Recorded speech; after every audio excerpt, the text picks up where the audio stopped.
합니다. 여러분이 좋아하는 투자론 시간 되었습니다. 투자론. 자, 첫 번째 시간에 공부했던 뭘 했는데 전혀 기억이 없다 그러면 안 돼요. 첫 번째 시간에 제가 여러 가지 말했는데 여러분 기억할 것은 임대료 규제하고 그다음에 비만 이렇게 했잖아요. 비만 뭐 이렇게 하시면 돼. 여러분들은 제가 한 것처럼 다 할 수가 없잖아요. 그러면 임대료 규제가 가장 중요했고 비만. 그러니까 분양가 기준은 임대료 규제에다가 주택법 내용 3가지 추가했다. 그러면 끝나는 거니까 그렇게 하시면 돼요. 이렇게. 공공임대주택 종류 8가지가 있었는데 그중에서 포인트가 되는 것은 3가지예요. 영구, 국민, 행복. 그럼 되잖아요. 그 뒤에 있는 것을 다 외울 수가 없는 거니까. 자, 됐어. 이제 여러분이 좋아하는 투자론인데 투자론은 책은 78쪽부터가 투자론입니다. 쪽도. 이번 시간에는 이제 지렛대 효과라고 해볼 거예요. 그럼 78쪽 가면 부동산 투자론 시작되는데 부동산 투자의 개념 78쪽의 내용은 매번 할 필요는 없어요. 이거는. 그럼 78쪽 가지고 요금 단독문인데 만들고 그러지 않을 거니까. 그러면 이제 지렛대 효과라는 걸 배우고 이번 시간은 지렛대 효과. 그다음에 위험과 수익은 비례한 게 있어요. 투자는 위험을 부담하면서 수익을 높이는 거야. 그럼 위험을 부담하지 않으면 수익은 낮다고. 그러니까 위험과 수익이 나오는 거야. 투자론에서는. 그래서 위험과 수익을 이 다음 시간에 배우고 그다음에 이제 포트폴리오. 그다음에 투자 분석이라는 게 있는데 투자 분석에서는 합계 시한가치 계수, 현금은 투자 분석 기법. 이 부분이 어려워요. 다음 주가 이제 어렵다 그렇게. 물론 오늘 또 어렵죠. 여러분들은 다 어렵지만 특히 다음 주가 이제 어려울 거라고. 다음 주는 마음 편하게 또 화요일 날은 너무 어려우니까 또 안 온다. 그러면 안 되고 오셔야 된다. 이렇게. 자, 그럼 이제 지렛대 효과부터 가볼게요. 자, 78쪽의 내용은 매번 할 필요 없으니까 그거는 투자론을 공부하기 위해서 베이스 까는 거니까 이것만 침하고 직접 관련된 게 아니란 말이에요. 그러면 이제 79쪽 가면 뭐가 나와요? 지렛대 효과 나왔습니다.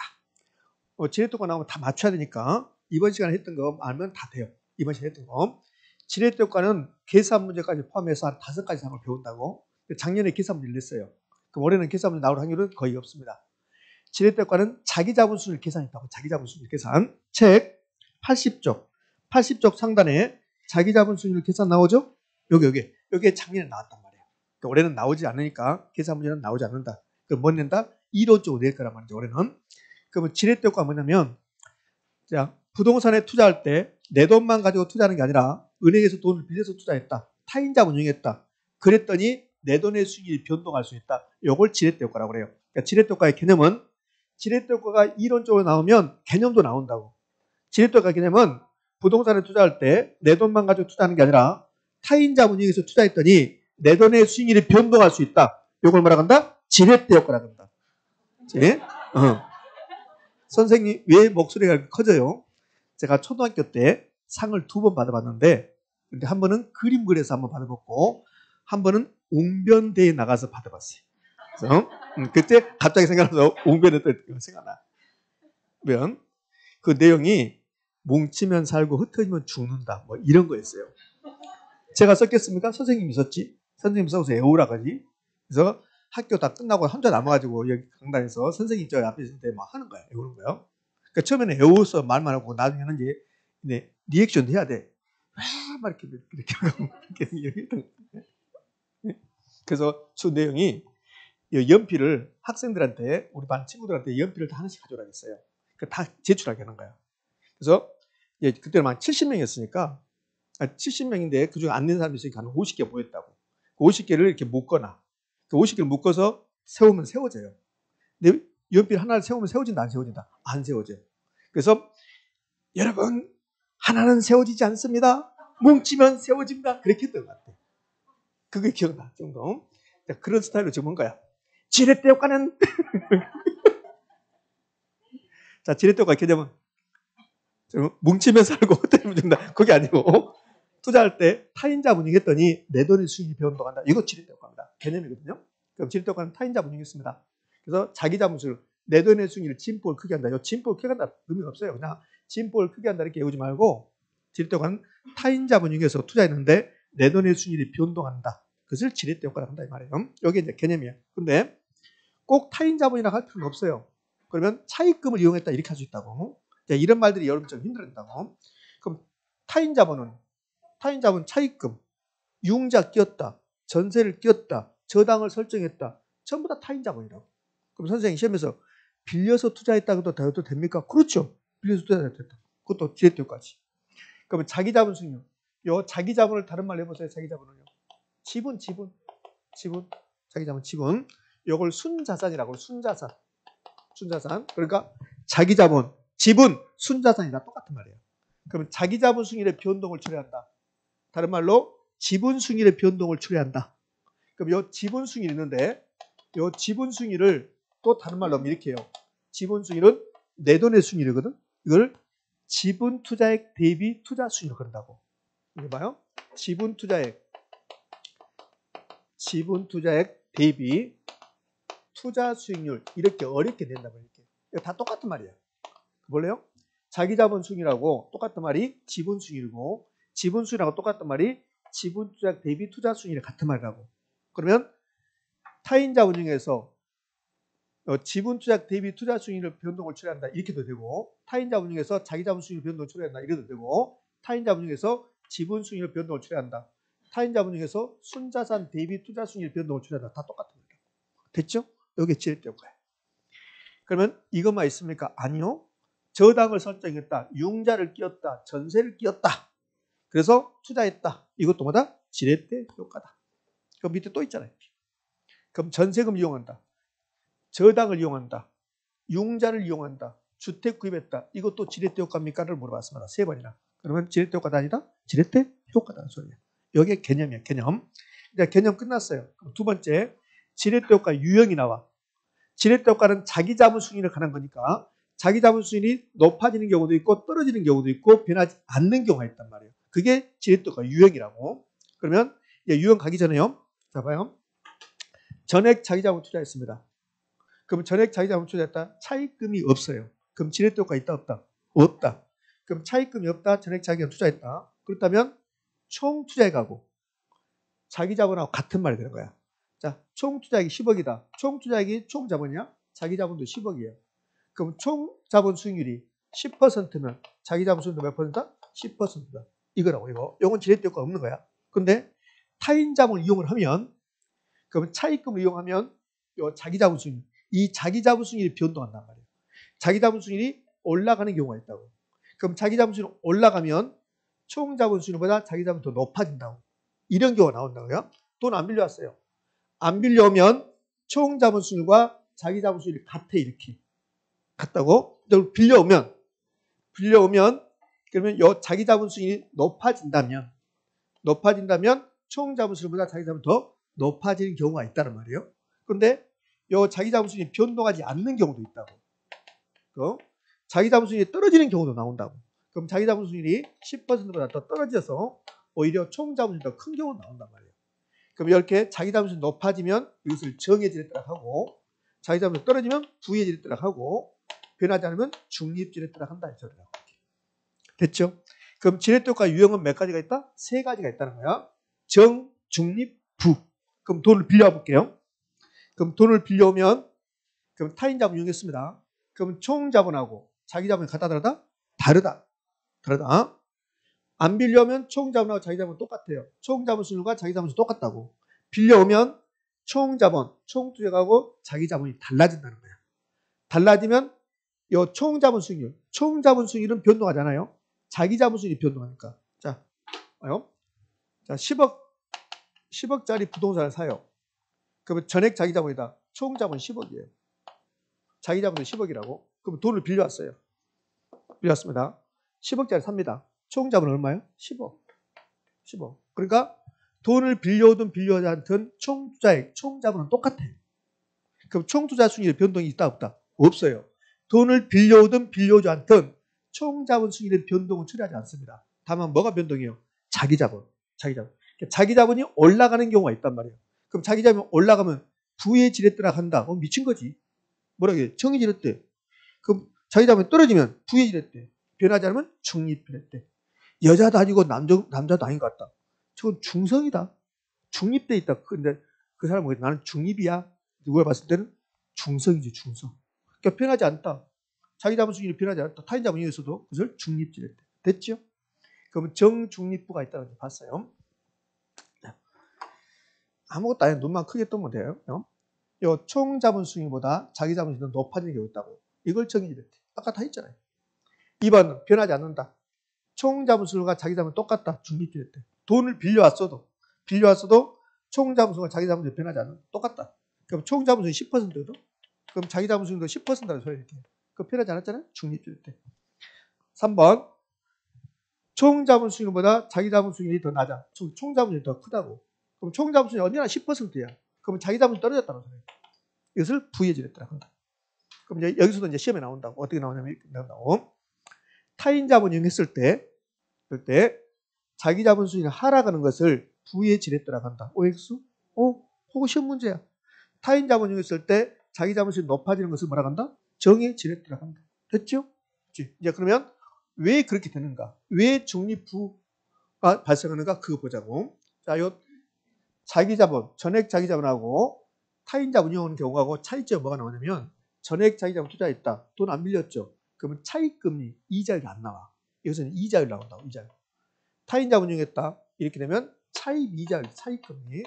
요 차익금리, 이것 때문에 정중립부가 결정되는 거야. 그러면 지렛대 효과에서 가장 중요한 것은 뭐가 돼요? 차익금리가 되는 거야, 차익금리. 그럼 아주 상식적인 이야기를 해볼게요. 자, 여기 해볼게요. 정의일 때. 은행에서 돈 빌려와요. 빌려오는데, 빌려오면 이자율이 있을 거라고. 그럼 이자율이 0.0001%예요. 0.0001% 이렇게 빌려와요. 그러면 이자가 얼마가 계산도 안 돼.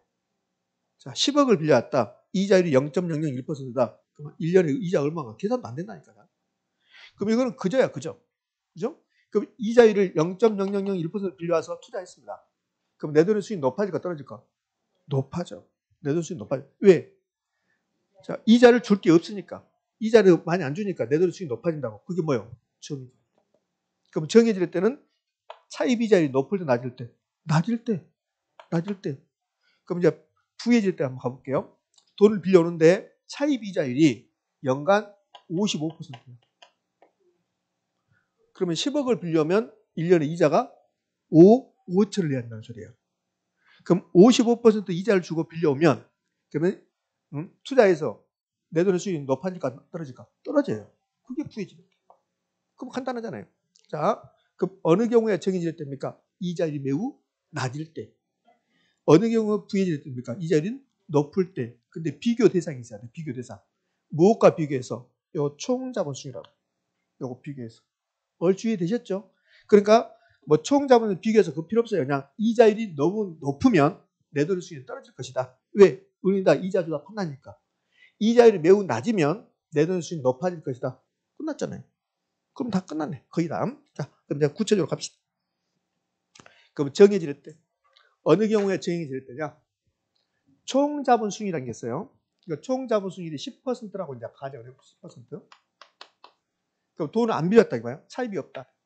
그럼 차입이 없으면 총자본수익률 10%다. 자기 자본수익 몇 퍼센트? 10%다 같아요. 돈 안 빌려면. 근데 돈을 빌려왔어요. 그러니까 정해질 때라는 것은 이제 돈 빌렸다는 소리야.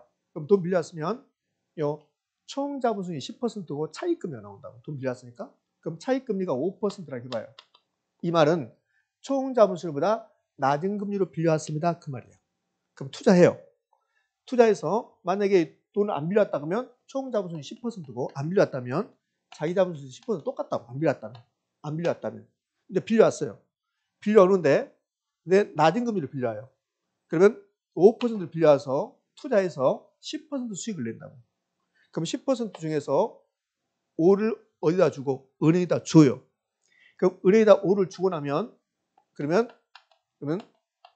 나머지 5가 있을 거 아닙니까? 이 나머지 5가 어디로 가냐면 내 돈에 갖다 달라붙어요. 그래서 여기에 달라붙어준다고 그렇게. 그럼 내 돈의 수익률이 15%가 된다고. 됐죠? 그럼 봐봐요.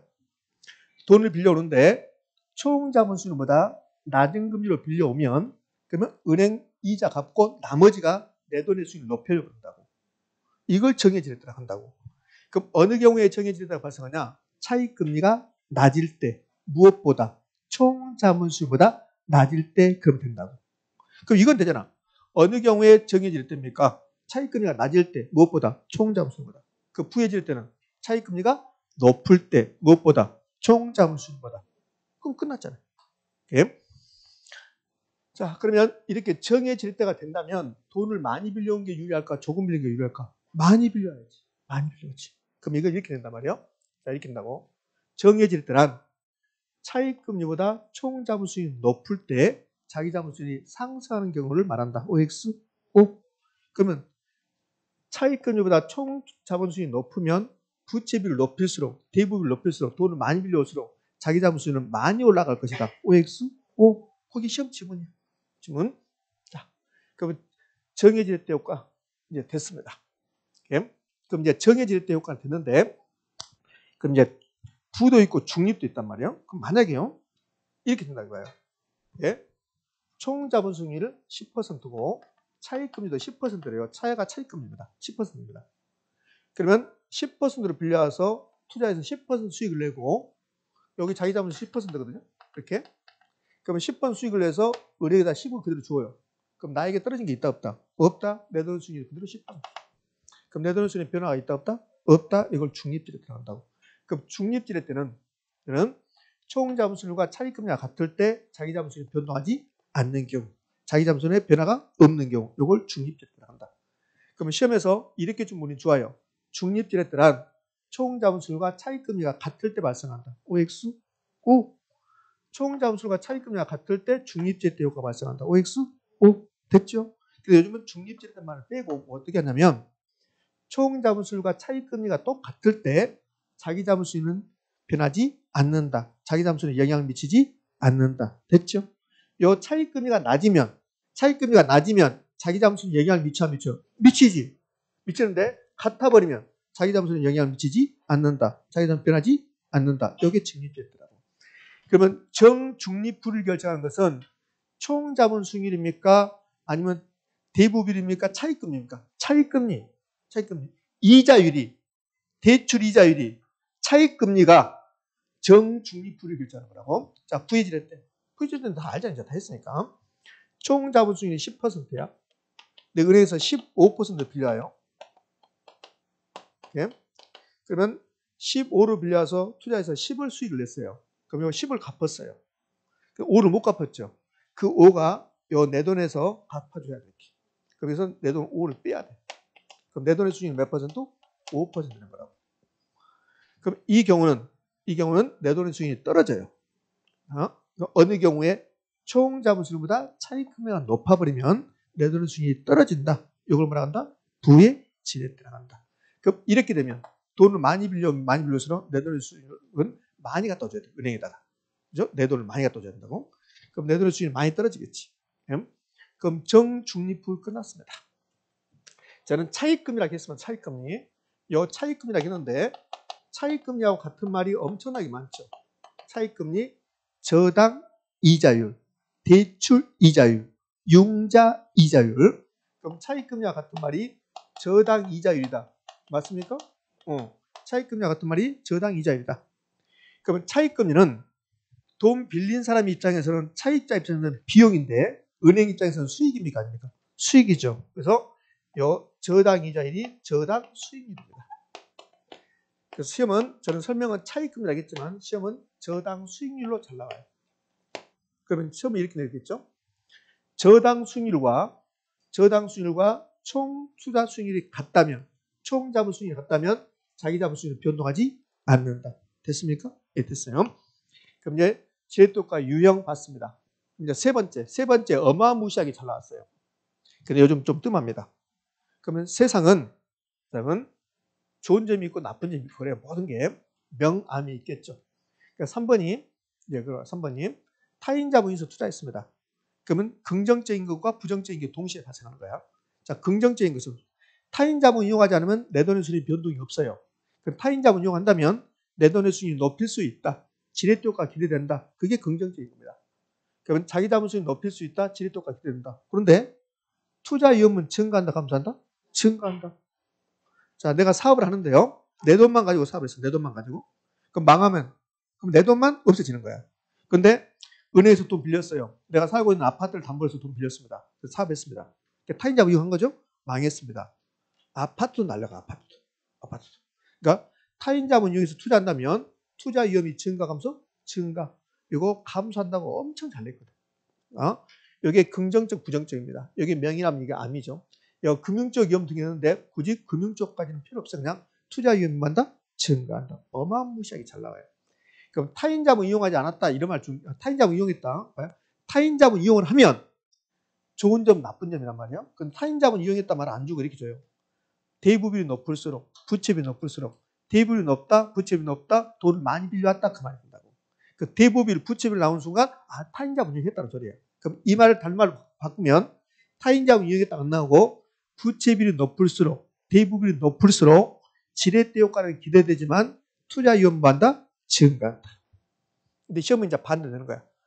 대부분이 높을수록, 부채비 높을수록 정의 지렛대 효과가 기대되기 때문에 투자 위험은 감소한다. OX, X. 투자 위험은 반다 증가한다. 엄청 잘 나왔어요. 네 번째는 딱 한 번 나온 거야. 네 번째는 그렇게 중요성이 있는 게 아니죠. 네 번째는 지렛대과 전환이에요. 지렛대과 전환. 그럼 지렛대과 전환은 자 지금 제가 말하는 게 무슨 지렛대인가 봐봐요. 총 자본수익이 있고 차익금리가 있는데 근데 차익금리가 더 높아 이렇게. 총 자본수익이 10%고 차익금리는 15%입니다. 이거 무슨 지렛대입니까? 부의 지렛대죠. 이거는 부의 지렛대입니다. 부의 지렛대. 그런데 이 부의 지렛대 상태가 지속되면 그러면 투자자는 계속 손해보는 거야. 맞잖아요. 은행 좋은 일만 시켜주는 거야. 그럼 이 부의 지렛대를 정의 지렛대로 바꾸고 싶어. 이걸 정의 지렛대로 바꾸고 싶어. 그럼 정의 지렛대로 바꾸면 그러면 이제 투자자가 돈을 버는 거잖아요. 그죠? 정의 지렛대 내 돈의 수익이 높아질 것이니까 이걸 지렛대과 전환이라고 그래. 그러니까 지렛대과 전환은 부의 지렛대를 정의 지렛대과로 바꿉시다. 이게 지렛대과 전환이라고. 눈 뜨고 자는 사람이 있다. 눈 뜨고 자는 사람을 한자로 뭐라고 그래? 멍 때린다고. 눈 뜨고 눈 뜨고 가만히 보고 있어요. 근데 자고 있어. 누구라 말 못하지만 이게 지렛대과 전환이야. 그럼 뭐 지렛대 전환은 요거에 차익금리가 9%가 되면 총 자본은 10%인데 차익금리가 9%가 되면 정입니까? 중입니까? 부입니까? 정이 되는 거지. 그럼 부의 지렛대를 정의 지렛대 바꾸려면 뭐만 낮추면 돼요? 차익금리를 낮추면 된다는 거야. 차익금리를. 근데 우리 시험은 부의 지렛대를 정의 지렛대로 바꿀 때 부채비율을 낮춘다 이렇게 냈다고. 부채비율을 낮춘 게 아니라 뭐야? 차익금리를 낮춘다. 이걸 지렛대과 전환이라고 한다고. 의미 아시겠습니까? 아무것도 아니라니까. 아무것도 아니고 다 할 수 있는데 집에 가버리니까 생각이 안 나는 거야. 그럼 방법은 집에 가지 말라고. 예? 차익금리를 낮추면 그래서 저는 차익금리라고 했지만 시험은 뭐라고 할까? 저당 수익률을 낮추면 부의 지렛대 효과가 정의 지렛대 효과로 뭔다? 바뀐다. 전환된다. 이걸 지렛대 효과 전환이라고 한다. 됐지요? 예. 자, 그러면 이제 이론적으로는 다 끝났습니다. 이론적으로 지렛대 효과는 이론적으로 다 끝났어요. 그럼 이제 계산 문제가 있는 거야. 지렛대 효과는 결국은 자기 자본이 높아지냐 떨어지냐 요거 보는 거거든. 그래서 자기 자본수를 계산하라고 나온다고. 분위기 영 안 좋아집니다. 계산 문제 나오는 순간. 자기 자본수를 계산입니다. 이게 이제 공식이야, 공식. 예. 그러니까 자기 자본수 계산 공식은 두 가지가 있어요. 이게 그 다음 페이지, 80페이지 가면 이제 계산 문제가 있는데, 근데 계산 문제가 두 문제가 나오잖아요. 1번, 2번 자기 자본수 계산이. 그럼 1번하고 2번 중에서 1번을 잘 내요. 2번을 잘 내는 게 아니라. 그럼 이제 자기 자본수율은 두 가지 또 나타나는데, 자, 이거 볼게요. 처음에 있는 거, 이거부터 볼게요. 1번을 애울 필요 없어요, 이거는. 이거는 애우시면 안 된다고. 이걸 애우니까 공부 분량이 엄청나게 늘어나는 거야. 그럼 자기 자본 수익률은 내 돈 가지고 번 수익의 비율이라고. 자, 봐요. 이 부동산에 투자한다, 이봐요. 그럼 이 부동산 투자할 때 이 부동산에 내 돈이 들어갔겠죠. 그럼 내 돈 가지고 번 수익의 비율이라고. 그럼 부동산에 투자한다면 수익이 몇 가지 형태로 나와요? 부동산에 투자한다 수익이 몇 가지로? 네가 아니라 두 가지, 하나, 둘, 이렇게 두 개. 영업에서 돈 버는 거. 영업에서. 임대 영업에서 돈 버는 거 있고, 그 다음에 팔았을 때 시세 차익이 있고, 처분시 있고, 영업에서 돈 버는 것을 소득이득, 시세 차익을 자본이득. 그 부동산에 투자한다면 영업에 따른 현금흐름과 처분시 현금흐름이 있다. OX, O. 부동산에 투자한다면 소득이득과 자본이득 형태가 나타난다. OX, O. 됐죠? 그러면 자기 자본 수익률. 자기 자본 수익률은 내 돈 가지고 번 수익인데 그럼 자기 자본분에 여기 위에 수익이라고 수익인데 수익은 영업에서 번 돈이 있고 처분했을 때 번 돈이 있다는 거야. 그러면 영업에서 번 돈을 순용업소득이라고 한다고. 순용업소득. 근데 문제는 은행에서 돈 빌려왔다면 이자가 있어 없어? 있어요. 그러면 순용업소득이 만약에 5천 나왔다. 그럼 은행에 돈 안 빌려면 5천만 원이 전부 다 내 돈이야. 근데 돈 빌려오면 이자가 있겠죠. 이자를 빼야 돼. 그럼 돈 빌려오면 여기서 이자 비용을 뺀다고 이렇게. 그럼 이 이자 비용은 반드시 빼는 게 아니라 돈 빌려오면 빼는 거고 안 빌려오면 안 빼는 거고. 여기까지가 이거야 이거. 소득이득이라고. 이해되셨나요? 그러면 부동산 가격이 올라갔다. 그럼 내 수입이잖아요. 그럼 올라가면 더 해야 돼. 근데 부동산 가격이 올라가는 법이나 떨어지는 법도 있잖아요. 그럼 떨어지면 빼야 돼. 그러면 가치가 변하면 내 수익에 영향을 미친다고. 그래서 가치 변화. 요 가치 변화 플러스 마이너스. 올라가면 더하고 떨어지면 빼겠다는 소리야. 플러스 마이너스 그래서 가치 변화. 그 부동산 가격이 올라갔다 나오면 플러스, 떨어졌다 나오면 마이너스 이렇게 하면 된다고. 여기 자기 자본 수익이라고. 요걸 외우는 게 아니라고. 요걸 외우면 공법에서 외울 게 힘들어진다고. 개론에 외우는 게 아니라 공법이나 중개사법 외우는 거라고. 그러니까 이것저것 다 외워버리면 그러면 머리에 한계가 있고 그럼 어떡해? 이것저것 다 외워가지고 머리에 공간이 없어지면 집에 가는 길도 잊어버리면 어떡해? 예? 그러니까 다 외우지 말라고. 당연하잖아요. 이렇게 되는 게. 이게 자기 자본 수익률입니다. 근데요. 이 자기 자본 수익률이 그동안 계산 문제가 제 생각에는 한 8번, 아니, 한 7번 나온 것 같아요. 7번도? 5번 이거. 2번 이거라고. 이 2번 이건데 얘는 단도문이 나온 게 아니라 지문 주는 거야. 지문 속에 넣어주는 거라고. 그럼 이제 자기 자본 수익률 계산 문제가 나오면 여기에 총 자본 수익률 플러스 총 자본 수익률 플러스 차익금리 곱하기 부채비율 이렇게 할 수 있어요. 이걸 총총차부라고 외우는 거야. 총총차부라고. 여기 총총차부 이렇게 외우는 거야. 응? 그럼 총총차부를 외우면 문제가 풀립니까? 아니요.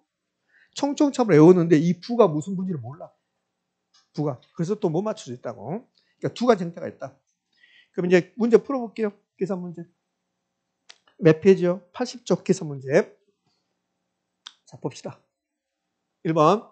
첫 번째. 부동산 가격은 10억이다. 타인자본 5억이다. 그럼 이렇게 나왔으면 총총차부로 푸는 게 아니라고. 총총으로 푸는 게 아니라 그 분수식으로 푸는 거란 말이에요. 그럼 이제 자기 자본수 구하라겠으니까 돈 빌려왔어 안 빌려왔어요? 빌려왔네. 차입이자 나왔으니까. 그럼 계산에다 대입해보면 돼요. 자기 자본수익은 여기는 자기 자본. 자기 자본이잖아요. 그럼 자기 자본 얼마요? 5. 부동산 가격이 10억인데 타인 자본 5억이니까 자기 자본이 5억이에요. 자, 순용업소도 나와야 되겠죠? 그럼 순용업소도 얼마? 6천. 전 은행에 돈 빌려왔죠? 그럼 이자 빼야 되겠죠? 그럼 이자 빼야지. 입니다. 이자. 이자는 돈을 얼마 빌려왔고? 5억 빌려왔고. 5억 곱하기 이자율 5%. 0.05. 부동산 가격이 올라갔네요. 그 플러스. 만약에 떨어졌다 그럼 마이너스일 거라고. 올라갔습니다. 플러스. 근데 5% 올라가는 거야. 얼마짜리가? 10억짜리가. 10억짜리가 5% 0.05. 끝. 작년에 이 정도 냈다고. 그럼 너무 밋밋하니까 요거 하나만 밋밋하니까 이제 어떻게 주냐면 돈을 50% 빌려왔을 때하고 돈을 80% 빌려왔을 때하고 각각의 자기 자본수익 몇 %입니까? 이렇게 물어본 거야. 2개 정도. 하나만 계산하면 너무 밋밋하니까. 의미 아셨죠? 이렇게 해요. 돈을 안 빌려왔을 때 자기 자본수익과 돈을 50% 빌려왔을 때 자기 자본수익은 각각 얼마인가? 2개 정도 이렇게 물어본다고. 자, 그럼 이제 계산해 봅시다. 5억을 투자했습니다. 순용업소 6천입니다. 이 중에서 은행에다 이자 줘야 됩니다. 그럼 5억에 대해서 5%입니다. 계산기 뚫는데 공 잘못 눌러버리면 더 힘들어. 그러니까 이거는 계산기 뚫는 게 아니라고. 5억에 5% 그러면 빨리 안 돼요. 그럼 저는 초등학교 때부터 이게 5억에 5%를 어떻게 하냐면 5억에 10%는 금방 돼요. 5억에 10%는 얼마예요? 5천. 거기에 절반이야. 2,500. 그럼 된다고. 그럼 쉽게 된다고 이게. 근데 계산기 뚫었을 때 요 5억을 공을 하나 잘못 눌러버리잖아요. 그럼 천만이 다 흔들려요. 그 계산기 뚫지 말라고 요거. 이런 거 계산기 뗄 필요 없어요. 그럼 이거는 얼마가 될까? 2,500. 2,500을 은행목이 준다고. 그럼 내목은요? 3,500. 그렇죠? 자, 그다음에 부동산 가격이 5% 올라갔어요. 10억짜리가 5% 올라갔습니다. 그럼 10억에 5%면 이거 얼마지? 그러면 10억에 10%는 얼마야? 10억에 10%는요? 1억. 거기에 절반 5천. 그럼 이건 5천이 되는 거지. 그럼 이제 빨갛게 생긴 게 나에게 떨어진 거야. 그럼 6천에서 2,500원 하면 그러면 영업에서 나에게 3,500이 떨어질 거고 부동산 가격은 얼마 올라갔고 5천이 올라갔고 두 개 돼서 8,500이 볼꼴로 추정되는 거야. 이해됐죠? 자, 그럼 몇 퍼센트? 17%. 됐습니까? 이 정도. 다 풀 수 있잖아요. 안 돼요? 선생님 나는 못 풀어. 그러면 하지 마. 하지 말고 민법 하나 더 붙인다. 농담하는 게 아니라고. 자, 얘는 좀 쉬워요. 근데 이걸 요즘 이렇게 내지 않아요. 이렇게 내지 않고 요즘 이렇게 냅니다. 요거 타인 자본 5억이죠. 그러면 다른 말로 해보죠. 이거 다른 말로. 자, 부동산 가격이 10억이다. 타인 자본 5억이다. 다른 말로 한번 해보세요. 어떻게 할래요? 저당이 5억이다? 또 뭐 어떻게 할까? 어떻게 할까 이거는? 은행 돈하고 내 돈하고 절반씩? 맞지? 절반씩이지. 그럼 절반씩이면 내 돈 50, 은행 돈도 50이죠. 그럼 이거는 대부 비율이 50%다 이렇게 할 수 있다는 거야. 요거 안 주고 대부 비율이 50%다 이렇게 한단 말이야. 이렇게 한단 말이야. 이게 됐습니까? 이렇게. 그러니까 이렇게 주고 나서 요만 안 주고 그냥 이렇게 준 거야. 분산 가격이 10억, 순영업소도 6천, 이자율 5%, 부동산 가격이 5 상승했다. 그러면서 뭐라 하냐면 기업 대부 비율이 50%일 때 자기 자본수는 몇 퍼센트 이렇게 물어본다. 지금 이해됩니까? 그렇지? 니은 대부 비율이 80%일 때 자기 자본 계산해봐. 이렇게 준단 말이에요. 이해되셨죠? 난 더 이상 못 죽을 것 같아. 그렇게 준단 말이에요. 그러니까 저는 여러분에게 이제 공부학 입장에서 이렇게 쉽게 준 거야. 근데 요즘은 이렇게 주지 않는다. 요걸로 아예 안 줘. 타인 자본 5억이라고 안 주고 요 밑에다가 기업 대부 비율이 50%일 때 자기 자본수 얼마예요? 똑같은 문제 여러분. 똑같은 문제. 또는 타인 자본을 50% 활용할 때 이렇게 준다고. 타인 자본을 50% 활용할 때 같은 말이야. 의미하셨죠? 예, 됐어.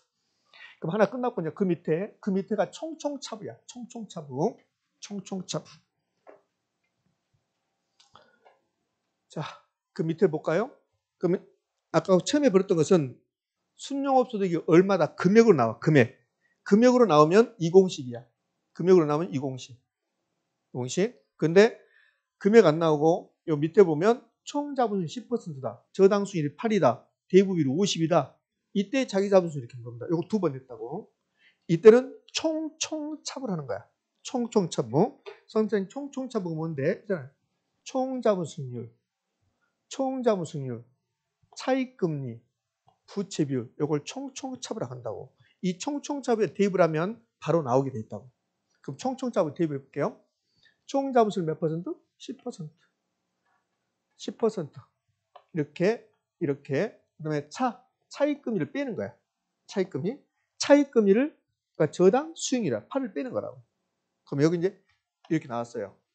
그러면 이제 부채 비율을 곱하는 거야.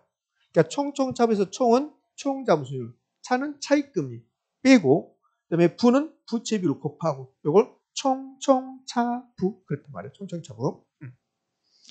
그럼 이제 요 부채 비율 나왔는데 요 부채 비율인데 요걸 갖다 쓰면 돼요. 여기다 써버리면 안 된다고. 여기는 대부 비율이잖아요. 대부 비율인데 여기다가 50원 여기다 0.5 그럼 요거 11% 나와요. 그럼 틀려버린 거야. 그러니까 여기다 부채 비율을 써야 되는데 그냥 부채 비율이 뭔지 모르니까 애를 모르겠다. 갖다 써버리잖아요. 그러면 틀려버리는 거야. 대부 비율하고 부채 비율은 같은 말 다른 말? 다른 말. 그러니까 부채 비율을 써야 된다. 부채 비율. 그럼 이제 부채 비율을 알아야지. 그러니까 총차부를 알았다고 해서 이 문제가 풀리는 거 아니야. 총차부를 알았어. 근데 부가 뭔지도 몰라. 부가. 그럼 오히려 더 편해. 부가 뭔지를 알아. 부채 비율이라고. 근데 부채 비율을 계산하지 못해. 그럼 더 안타까워. 그잖아.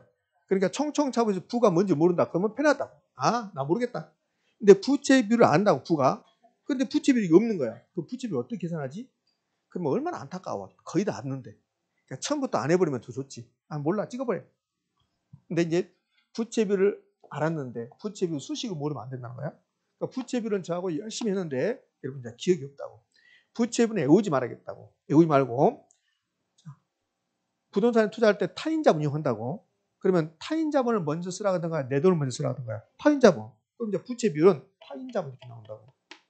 그럼 타인자본 나왔으면 기계적으로 금리다 또 타인자본이다. 이렇게 되면 무슨 뻐꾸기 둥기에다 뭐 하는 것도 아니고. 요건 다 남의 돈 쓴다는 소리야. 이게 아니고 타인자본 나오면 그 밑에 무슨 자본? 자기 자본. 이렇게 나눈 게 부채비율이라고. 이게 부채비율이야. 그러니까 부채비율을 일부 외우지 말고 타인자본, 그 밑에 자기자본 나눈다 부채비율. 그죠? 근데 타인자본을 다른 말로 뭐라 할까? 저당 또는 저당 투자에 자기자본을 지분 얘도 부채비율 같은 말. 저당은 빚이야 빚. 그것은 회계에서는 부채라고 그래 부채. 지분은 내 돈이야 내 돈. 이걸 자본이라고 그래 자본. 그럼 얘도 부채비율. 또 있어 또 있다고. 자 대부비율 나왔습니다. 그럼 대부비율 나오면 기계적으로 그 밑에 무슨 비율? 지분비율. 지분비율. 갑자기 싸늘해졌습니다. 네? 더하면 대부비율하고 지분비율 더하면 1 나눈 게 부채비율이야. 나눈 게. 빨리 끝내야 돼. 여러분들 모르니까 좀 늦어지잖아. 이거 기본이지. 자 오늘 다 뭐 총총 차부가 지렛대고도 몰라 상관없어요. 부채비율 하나 알고 가자. 부채비율라도. 응? 오늘 뭐요? 임대료 규제는 다 필요 없고 부채비율 딱 하나만 알고 가자. 제발. 이 다음 시간도 한번 2시간 더 남았는데 2시간 동안 부채비율만 계속 하는 거야. 그래도 모른다. 그러면 안 되지. 자 부채비율. 내가 대부비율 나왔습니다. 그러면 기계적으로 하겠잖아. 대부비율 나오면 그 밑에 무슨 비율? 지분비율 더하면 1. 대부비율 나왔습니다. 요거 다음 주에 또 한다고 이거. 다음 주에 했을 때 여러분 눈빛은 또 안 좋아졌다. 그러면 곤란해지는 거야. 지분비율 나왔습니다. 이렇게 나눈 게 뭐예요? 부채비율. 여기 부채비율이라고. 자, 제가 기계적으로 대부비율 나오면 그 밑에 지분비율 나와야 된다. 다음은 1이다. 나눈 것을 뭐라 한다? 부채비율이라고 한다. 이렇게. 아마 다음 주 듣고 나면 이제 안 잊어버릴 거라고. 아, 그렇구나. 이렇게. 그럼 이제 우리가 부채비율을 곱해주면 된다고. 근데 부채비율을 어떻게 구하냐? 이거 나왔잖아요. 대부비율. 그럼 대부비율 나오면 그 밑에 무슨 비율? 지분비율. 나눈 게 뭐야? 부채비율이라고. 그럼 대부비율 나왔으면 거기다 지분비율 쓰고. 지분비율 몇일까? 50. 나눈 게 뭐야? 부채비율. 여기 부채비율. 50 나누기 50. 그럼 50 나누기 50은 1. 1이잖아요. 그러면 10% 플러스 10에서 8 빼니까 2% 곱하기 1. 그럼 10 플러스 2. 그럼 몇입니까? 12%. 됐죠? 10%.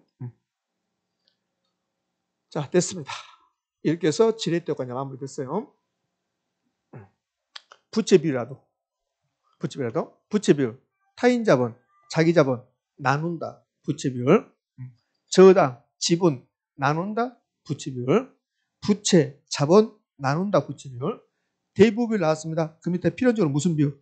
지분비율. 대부비율 밑에 지분비율 더한다, 1, 나눈다, 부채비율.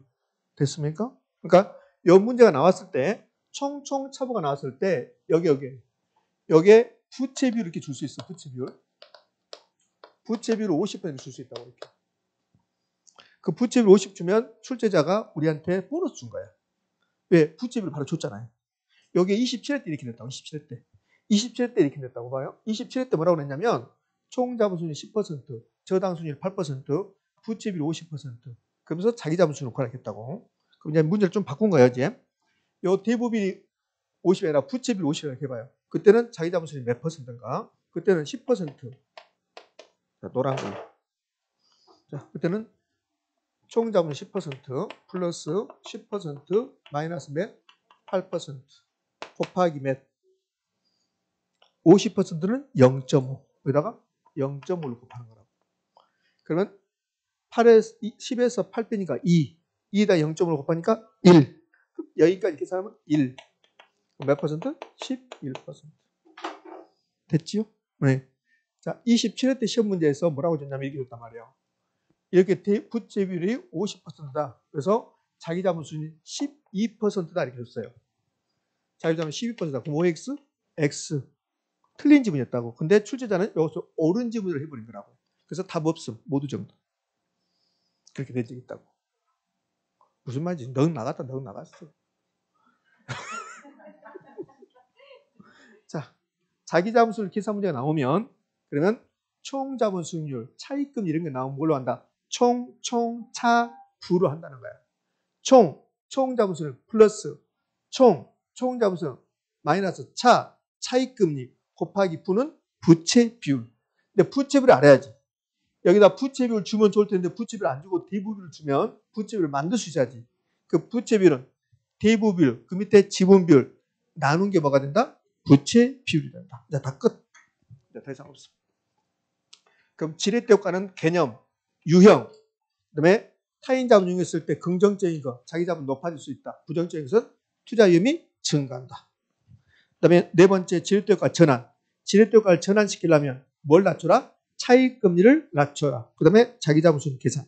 자기 자본 수익 계산에서 금액으로 나오면 부동산 가격이 순용업소득 금액으로 나오면 자기 자본분에 순용업소득에서 뭘 빼고 이자 비용 빼고 그리고 부동산 가격이 올라가면 더하고 떨어지면 뺀다. 플러스 마이너스 같이 빼라. 그다음에 또 하나는 차부. 자, 85페이지 기출지문 갑시다. 그리고 쉽다 할게요. 85페이지 기출지문 지렛대 효과 나왔습니다. 자, 1번 정의 레버리지 효과는 저당 수익률이 총 자본수보다 낮을 때 발생한다. OX? O. 정해질 때는 자기 자본이 높을 때, 차익금리가 낮을 때. 그럼 뭡니까? 씁니까? O. 자, 2번 부의 레버리지 효과란 부채비율이 커질수록 자기 자본 수익률이 하락한 것을 말한다. OX? O. 부의 레버리지 효과는 자기 자본이 떨어진 거잖아요. 그래서 OX? O. 자, 3번 총 자본 수익률과 저당 수익률이 동일하대요. 그러면 중립지렛대. 그럼 자기 자본 수익률 변화가 있다 없다? 없다. 부채비율이 변한다 하더라도 이 두 개가 같은 순간 총 자본 수익률과 저당 수익률이 같은 순간 부채비율이 높고 낮으면 상관없이 자기 자본 수익률이 변하지 않는다. 그러면 자기 자본 수익률 영향에 미치지 못한다. OX? O. 4번 부채비율이 크면 지분 수익률이 커질 수 있지만 돈을 많이 빌려오면 정해질 때 발생해서 내 돈의 수익이 높아질 수 있지만 투자 위험은 증가한다. 감사한다. 증가. 마찬가지로 부담해야 될 위험도 많다. 증가. 커진다. OX? O. 이 정도 시험에 출제합니다. 이렇게. 자, 지렛대효과 끝났습니다. 그럼 지렛대효과 끝나고 나면 그 다음에 이어지는 게 투자는 위험을 부담하면서 수익을 창출하는 거니까 위험 배우고 수익 배우고 이렇게 흘러가는 거죠. 자, 위험 파트가 80쪽부터가 위험 파트입니다. 자, 좀 빨리 쉬게요. 자, 정확히 10분 쉬었다가 위험할 겁니다. 10분 쉬었다.